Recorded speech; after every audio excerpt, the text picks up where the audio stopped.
దాదాపు 21 MLA స్థానాలని 3 MP స్థానాలని మరియు including recent రాజ్యసభతో పాటు కలిపి 2 ఎమ్మెల్సీ స్థానాలని ఈ రోజున సాధించగలిగాం.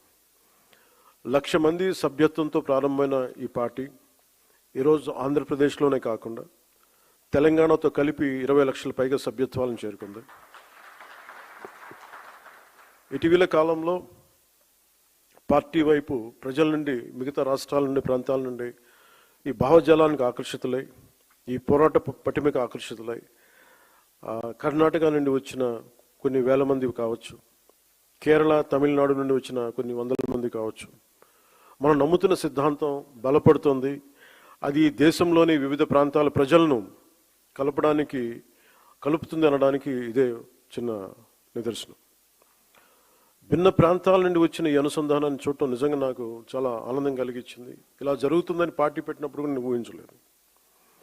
నాకు పార్టీ ప్రయోజనాలు వీటికంటే ముఖ్యంగా పార్టీ బాగుపడాలంటే ముందు మనం దేశ సమగ్రత గురించి ఎప్పుడూ ఒక తొలి ప్రాధాన్యత ఇవ్వాల్సిన అవసరం. అలా చెప్పడానికి కూడా చాలా కారణం ఉంది. ఎప్పుడైనా సరే మీరు భారతీయ చరిత్రను చదివితే బ్రిటిష్ వాళ్ళు మనకి స్వాతంత్రం ఇచ్చి వెళ్ళిపోయేటప్పుడు దేశంలో ఒక కల్లోలిత వాతావరణాన్ని సృష్టించారు. స్వాతంత్రం కోసం ఉమ్మడిగా పోరాడిన దేశాన్ని మత ప్రాతిపాదికన విడగొట్టారు.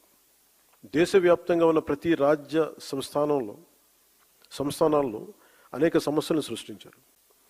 దాదాపు 536 పైచిలుకు సంస్థానాలు ఉండేవి. వాటిలో చాలా వరకు భారతదేశంలో విలీనం అవడానికి ప్రయత్నించినప్పటికీ కొన్ని సంస్థానాలు మాత్రం స్వతంత్రంగా ఉండాలని అనుకున్నాయి. ఉదాహరణకి నిజాం సంస్థానం, బరోడా, జునాగఢ్, ట్రావెన్కోర్.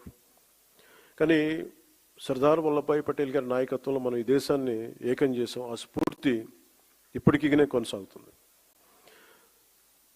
నాకు ఈ దేశ స్ఫూర్తిని మనం కాపాడుకోవటం అనేది ఏదో ఒక టైంలో అయిపోయింది. సర్దార్ వల్లభాయ్ పటేల్ గారు చెప్పిన మాటలు 47లో స్వాతంత్ర విభజన ముందు జరిగిన 2 సంవత్సరాల కల్లోలం 49లో ఆల్మోస్ట్ మనకి ఈ కాన్స్టిట్యూంట్ అసెంబ్లీ డిబేట్స్ అన్నీ అయిపోయిన చివరిలో ఆయన అన్న మాటలు, human memory is very short. మన 2 సంవత్సరాల క్రితం జరిగిన ఈ విభజన కూడా మర్చిపోయాం.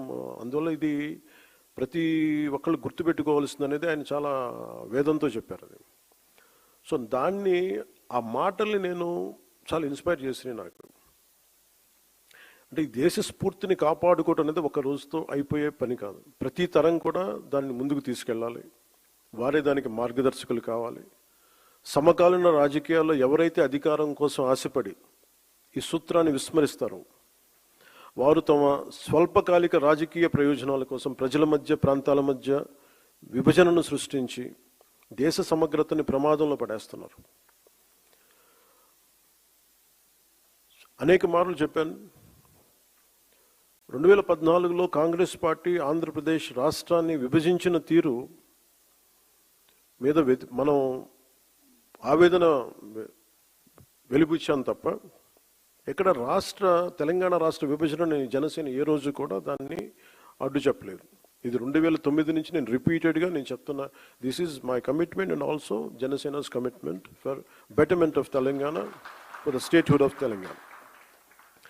కాకపోతే కాంగ్రెస్ పార్టీ విభజించిన తీరు మటుకు ఒక అసంతృప్తిని, ఒక అశాంతిని సృష్టించింది. ఈ రోజుకి ఆ వారసత్వపు సమస్యలు ఇలాగే ఉన్నాయి. ఆస్తుల పంపకాలు కావచ్చు. అంటే ఇవన్నీ కాంగ్రెస్ పార్టీ ఆ రోజు చేసిన విభజించిన విధానం కానీ, వాళ్ళ డివిజివ్నెస్ అప్రోచ్ కానీ ఈ రోజుకి ఆ ధోరణి మారలేదు.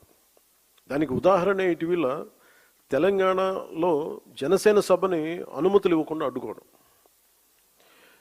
ఈరోజు ఎజెండాలు ఇది ప్రధానాంశం కానప్పటికీ కూడా ప్రతిసారి ఒక్కొక్క రాజకీయ పార్టీ తమ సొంత రాజకీయ సరిహద్దులు పెట్టుకొని ఎలాంటి విభజనలు సృష్టిస్తారో చెప్పడానికి నేను దీన్ని ఒక ఉదాహరణగా చెప్తున్నాను. చాలామంది, ముఖ్యంగా మన తెలుగు రాష్ట్రాలు కావచ్చు, కొంచెం దక్షిణాది రాష్ట్రాలు కావచ్చు, మనం ఎక్కువగా వినేది, మేము ఢిల్లీ మెడలు ఉంచుతాం,